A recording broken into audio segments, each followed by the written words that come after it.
क्या आप जानते हैं कि कारों के निर्माण के दौरान कारों के विभिन्न भागों जैसे दरवाजे, बॉनेट आदि के निर्माण में धातुओं का उपयोग किया जाता है और इसके बाद इन सभी को एक साथ जोड़ने के लिए वेल्डिंग का उपयोग किया जाता है। आमतौर पर वेल्डिंग का उपयोग दो धातुओं के टुकड़ों को जोड़ने के लिए किया जाता है।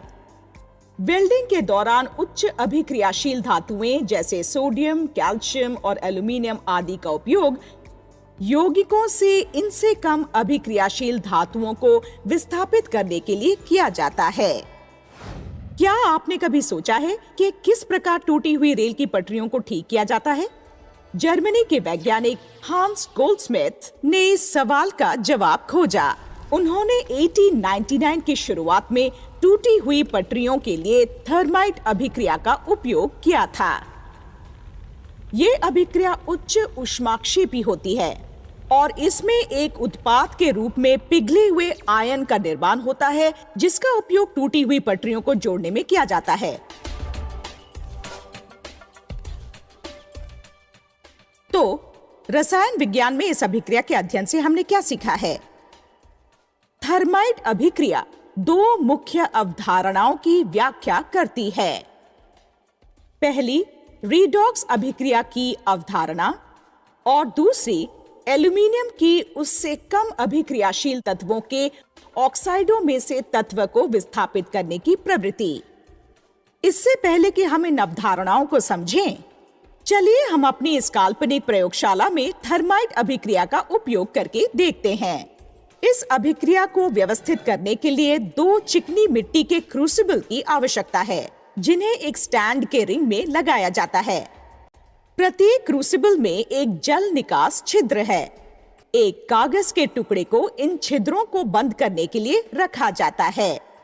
रेत से भरी हुई धातु की एक एक बाल्टी को इन क्रूसिबलों के ठीक नीचे रखा गया है। इन क्रूसिबल में थर्माइट मिश्रण का निर्माण एल्यूमीनियम चूर्ण और आयरन 3 ऑक्साइड, जिसके एक निश्चित अनुपात को जंग कहा जाता है, को मिश्रित करके किया जाता है। एक जलते हुए मैग्नीशियम के रिबन को थर्माइट मिश्रण के संपर्क में रखिए। इस अभिक्रिया के दौरान प्रत्येक एल्यूमीनियम परमाणु 3 इलेक्ट्रॉन निष्कासित करके ऑक्सीकृत हो जाता है। आयन ऑक्साइड में उपस्थित Fe3+ आयन इन इलेक्ट्रॉनों को ग्रहण करके आयन परमाणुओं Fe में परिवर्तित हो जाते हैं। इस प्रकार ये अभिक्रिया रीडॉक्स अभिक्रिया का एक उदाहरण है। इस अभिक्रिया को विस्थापन अभिक्रिया के संदर्भ में भी देखा जा सकता है, क्योंकि एल्यूमीनियम आयन की तुलना में अधिक अभिक्रियाशील होने के कारण आयन को उसके ऑक्साइड से विस्थापित कर देता है।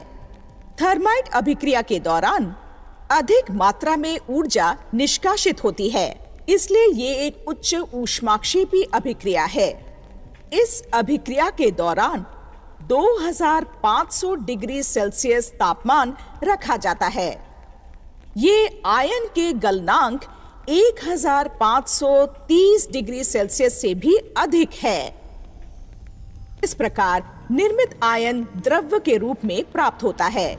छिद्र से निकलकर धातु की बाल्टी में गिरता हुआ श्वेत गर्म द्रवित आयन के कारण थर्माइट अभिक्रिया शानदार चमकीली सी प्रतीत होती है। इस गर्म द्रवित आयन का उपयोग रेल की टूटी हुई पटरियों की वेल्डिंग और अन्य मशीनरी कार्यों में किया जाता है। निर्जलीय एल्यूमीनियम ऑक्साइड क्रूसिबल के भीतरी सतह पर निक्षेपित हो जाता है और इसका उपयोग ऊष्मारोधी ईंट बनाने के लिए किया जाता है। इन ईंटों का उपयोग भट्टी के भीतरी अस्तर में किया जाता है।